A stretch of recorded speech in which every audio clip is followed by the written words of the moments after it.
Triple H was there then to take the developmental system to the next level. People often ask me about my time in the Performance Center in Orlando, Florida, the WWE's new training facility. I went down first before they were in Orlando, when they were actually still in Tampa at FCW, and I was a guest coach for a week. And it was at that point in which they were starting the rumblings that they were going to move to Orlando. And one of the other coaches told me that as Triple H was transitioning from strictly just on-air talent to more in-office, I don't know exactly which his title is, that he has CEO or COF or CFO or KFC or KGB or whatever it is, but they said that Vince McMahon asked him to go around to every department in the WWE, the marketing, the financial, I don't know, each and every one, because WWE has a standard of excellence for their entire company. And I think Triple H went around and he sat in the marketing, for 2 weeks, and he went in the editing, department for 2 weeks, and the travel department for 2 weeks. And when he came back, he goes, that FCW is not a bad place, because FCW wasn't a bad place, but FCW was an indie wrestling company. And WWE's stamp of excellence, standard of excellence, just wasn't in FCW. I'm not talking bad about FCW, because I thought it was a great place, but Triple H was there then to take the developmental system to the next level, which he must, which he absolutely has, and that's what you get with the Performance Center.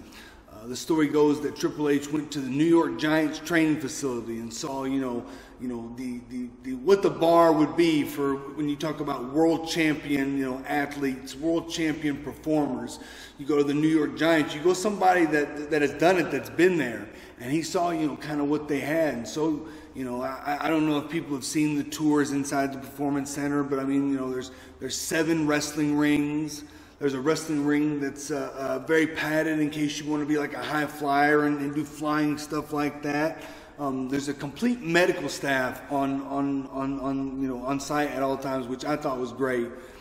When I was in the developmental system, in Ohio Valley Wrestling, I saw the developmental system in Memphis, also in Atlanta, FCW. There might have been a trainer every now and then, but to have a full medical staff like that they have there is just, they're treating these guys like they're pro athletes, because they are.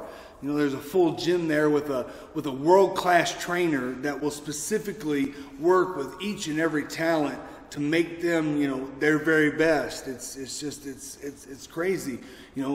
The guys can watch the WWE Network at any time that they want, but also the footage that WWE owns that isn't on the network, you can request that. And there's so much footage. I heard that if all the footage that WWE owns, if you started watching it nonstop, back to back, it would take you 25 years to watch it all. That's how much footage they own, And it's just, there's no reason that anybody going to the Performance Center shouldn't come out, with a great command of the business, understanding the art, or, being a champion and a superstar. Just the fact that the times that I was there to sit in and watch Dusty Rhodes have performance class. Now they bring in legit acting coaches, because let's face it, backstage scenes are acting segments, and they bring in acting coaches, they bring in comedy coaches for timing, they bring in guest coaches from time to time to get different flavors of in-ring work and what really goes on in a live wrestling performance.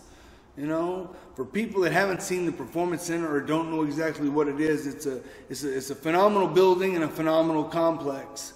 And I've seen, everything that works in that building, and I know how everything works in that building, and I'm hoping to be able to take Midwest All-Pro and just a little bit of smidge of success, and hopefully we'll crank out a star or two. So that was another episode of Wrestling Stories from Nick Dinsmore. I want everybody to like and to share these episodes. I got so many stories that I'm bubbling and I want everybody to know about it, but you gotta help me. You gotta share this. You gotta make sure that all your friends know that Nick Dinsmore's telling his stories. And give me some commentary, give me some feedback, give me your thoughts. If there's a story out there that you might have heard that you want me to tell, let me know, all right?